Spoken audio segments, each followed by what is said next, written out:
ஓம் நமோ பகவதே வாசுதேவாய. ஓம் நமோ பகவதே குருபவனபுரேஷாய. ஓம் நமோ பகவதே நாராயணாய.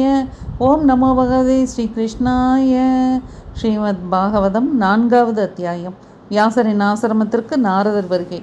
வியாசர் கூறுகிறார், 1000 வருடம் வரையில் செய்யப்படும் சத்திரம் என்னும் வேள்வியை செய்து கொண்டிருக்கும் முனிவர்களுள் குலபதியாய் விளங்குபவரும் ஞானத்தில் தலை சிறந்தவரும் ருக்வேதம் அத்தியனம் மறையோதுதல் செய்தவருமாகிய சௌனக முனிவர் சூதபுராணிகர் சொன்னதை கேட்டு அவரை வாழ்த்தி பின்வருமாறு கூறலானார். சௌனக முனிவர் கூறுகிறார், சூதபுராணிகரே, நீங்கள் பெரும் புண்ணியம் செய்தவர், கதை சொல்வதில் தங்கள் திறமை பெற்றவர். மகாத்மாவான ஸ்ரீ சுகர் பரீட்சித்து மகாராஜனுக்கு கூறிய புண்ணியத்தை தரத்தக்க ஸ்ரீமத் பாகவதம் என்னும் கதையை எங்களுக்கு சொல்ல வேண்டுகிறோம். மகரிஷியான வியாசர் எந்த யுகத்தில் எந்த இடத்தில் என்ன காரணம் பற்றி யாருடைய தூண்டுதலால் இந்த உயர்ந்த நூலை இயற்றினார்?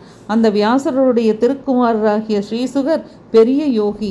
தான் பிறர் என்ற வேறுபாடின்றி அனைத்தும் பிரம்மத்தின் சொரூபமே என்று உணர்ந்தவர், வேறுபாடற்றவர், பகவானிடமே மனதை செலுத்தியவர், மாயாகிய தூக்கத்தை ஒழித்தவர், தன்னை வெளியுலகிற்கு காட்டிக்கொள்ளாதவர், ஆகவே ஒரு மூடன் போல் காட்சியளிப்பவர். எல்லாவற்றையும் துறந்து பற்றற்ற நிலையில் செல்கின்ற மகனான ஸ்ரீ சுகரை அவரது தந்தை மரவுரி தரித்திருந்த வயோதிகரமான வியாச மகரிஷி மகன் மேல் கொண்ட பாசத்தால் பின்தொடர்ந்து செல்ல வழியில் நீர் விளையாடல் புரிந்து கொண்டிருந்த அப்சர மகளிர் வியாசர் ஆடை உடுத்தி இருப்பினும் வெட்கமுற்று தங்களது ஆடைகளை எடுத்து அணிந்து கொண்டார்கள். ஆடையின்றி திகம்பராக செல்லும் இளைஞரான ஸ்ரீசுகரை கண்டு அவர்கள் வெட்கப்படவில்லை. இந்த ஆச்சரியத்தை கண்ட வியாச முனிவர் அவர்களது செய்கைக்கு காரணம் கேட்க, அந்த அப்சர பெண்கள், முனிவரே, தங்களுக்கு ஆண் பெண் என்ற வேறுபாடு காணும் புத்தி உள்ளது. பரிசுத்த வஸ்துவில் பகவானிடம் மட்டுமே நாட்டமுள்ள தங்களது குமாரர் சுகருக்கு எல்லாம் பிரம்மஸ்வரூபமாகவே காட்சி தருகிறது என்று விடையளித்தார்கள். இவ்வளவு பெருமை வாய்ந்த இந்த ஸ்ரீ சுகர் குருதேசம் ஜாங்கல தேசம் ஆகியவற்றை கடந்து அஸ்தினாபுரம் வந்தபோது பித்தன் போலவும் ஊமை போலவும் மூடன் போலவும் தெரிந்த இவரை எவ்வாறு அந்த நகர மக்கள் அறிந்து கொண்டனர்? பெரியோர்களே, பாண்டுவின் வம்சத்தோன்றலாகிய பரீட்சித்திற்கும் இந்த ஸ்ரீ சுகமணிவருக்கும் இடையே உரையாடல் எவ்வாறு நிகழ்ந்தது? அதனால் அல்லவா இந்த ஸ்ரீமத் பாகவத கதை தோன்றியது. மகா பாகவதராகிய ஸ்ரீ சுகர் பிச்சைக்காக செல்லும்போது கூட இல்வாழ்வார் வீட்டு வாயிலில் அவர்கள் வீட்டை புனிதமாக்கும் கோதோகண காலம் வரையில்தான் காத்திருப்பார். கோதோகண காலம் என்பது பால் கறக்கும் போது பசுவின் மடிக்காம்பிலிருந்து பாத்திரத்தினுள் பால் விடுவதற்கு உண்டாகும் நேரம், அதாவது சுமாராக 5 நிமிடம். சூதமுனிவரே, அபிமன்யுவின் புதல்வனான பரீட்சித்தை சிறந்த பக்தன் என்று சொல்கிறார்கள். அவனுடைய பிறப்பு மிகவும் வியப்புக்குரியது, செயல்களும் அப்படியே. அவற்றை பற்றி எங்களுக்கு கூற வேண்டும். பாண்டுவின் குலத்திற்கே பெருமை சேர்ப்பவனும் அரசருக்கு அரசருமான பரீட்சித்து தனது அரசு செல்வம் அனைத்தையும் உதறி தள்ளி கங்கை கரையில் வடக்கிருத்தலை மேற்கொண்டது ஏன்? சூதபுராணிகரே, பகைவர்களும் தங்கள் நலனை கருத்தில் கொண்டு உயர்ந்த பொருட்களை காணிக்கையாக கொணர்ந்து பரீட்சித்தின் திருவடிகளில் வைத்து வணங்குகிறார்கள். அவன் வீரம் நிறைந்தவன், இளைஞனும் கூட. அவ்வாறு இருக்க துறத்தற்கரிதான பொன்னாசையும் தனது உயிரையும் விட்டொழிக்க எண்ணினானே, இதுவென்றோ வியப்பு. பகவானிடமே மனதை செலுத்திய பக்தர்கள் இவ்வுலக செல்வங்கள் அனைத்தையும் பெற்று நலமுடன் வாழ கருதியே தான் வாழ்கிறார்கள். அதாவது பிறருக்காகவே வாழ்கிறார்கள், தன்னலம் கருதி வாழ்வதில்லை. அவ்வாறு இருக்க இவ்வரசன் பிறர் நலம் கருதி காக்கப்பட வேண்டிய தனது உடலை ஏன் வெறுப்புற்று நீக்க கருதினான்? வேதத்தை தவிர மற்ற இதிகாச புராணங்களின் கருத்துக்களை தெளியச் சொல்வதில் தாங்களே கரை கண்டவர் என்று நினைக்கிறேன். ஆகையால் நான் கேட்பது அனைத்தையும் எங்களுக்கு கூற வேண்டும்.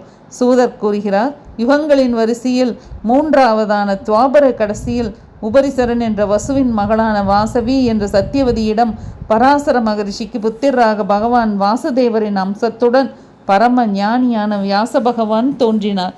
அனைவருக்கும் உபகாரமாக இருக்கும் தத்துவத்தை உணர்ந்து அதையே மனனம் செய்கிற முனிவரும் பகவானை உள்ளபடி உணர்ந்தவரும் முக்காலமும் உணர்ந்தவருமான வியாச முனிவர் ஒரு சமயம் சரஸ்வதி நதியின் தூய்மையான நீரில் நீராடி தனது அனுஷ்டானங்களை முடித்து கொண்டு சூரியன் உதயமாகும் நேரத்தில் தனித்து ஓரிடத்தில் அமர்ந்து கொண்டு இந்த நிலவுலகில் அறிய ஒண்ணாத வேகமுடைய காலத்தின் கோலத்தினால் யுக தர்மங்களாகிய புண்ணிய பாவங்கள் அடையும் மாறுதலையும் அதனால் 50 பூதங்களினாலாகிய பிராணிகளின் திறமையின்மையும் மக்கள் நம்பிக்கையற்றவர்களாய் உடல் பலம் மனோபலம் குறைந்து பாவம் செய்வதில் ஈடுபாடு கொண்டு தர்மத்தை கடைபிடிப்பதற்குரிய ஆயுள் பலம் குறைந்து போவதையும் தனது ஞானக்கண்களால் கண்டு எல்லா வர்ணத்தாருக்கும் ஆசிரமத்தாருக்கும் எது நன்மை பயக்கத்தக்கது என்று சிந்திக்கலானார்.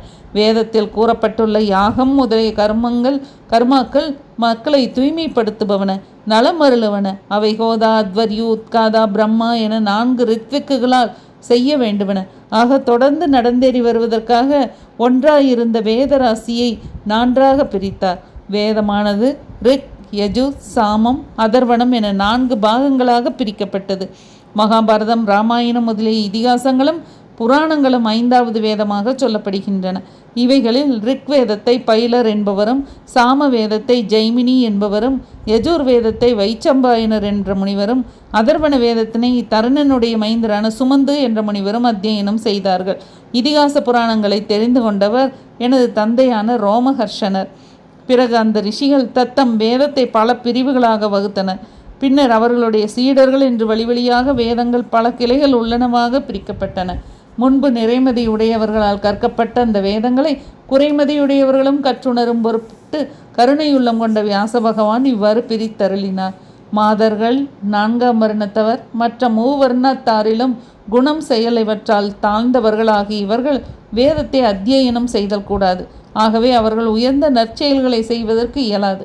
அதனால் அவர்களும் நன்மை பெற வேண்டும் என்று எண்ணியே வியாசமுனிவர் கருணை கொண்டு மகாபாரதம் என்ற நூலை எழுதினார். அந்தன பெரியோர்களே, இவ்வாறு எப்பொழுதும் எந்த விதத்திலும் மக்களின் நன்மையிலே நாட்டங்கொண்ட வியாசமுனிவரது மனம் அனைத்து சாஸ்திரங்களையும் தர்மங்களையும் அறிந்திருப்பினும் அமைதியின்றி தவித்தது. அனைத்து அறநெறிகளையும் நன்குணர்ந்த வியாசமுனிவர் தூய்மையான சரஸ்வதி நதிக்கரையில் இருப்பினும் சிறிதும் மகிழ்ச்சியின்றி தெளியாத மனதுடன் தனித்திருந்து தனக்குத்தானே பலபடியாக ஆலோசித்து விதம் கூறலானார். பிரம்மச்சரிய விரதத்தை கைக்கொண்டு வேதங்களை கற்றேன்.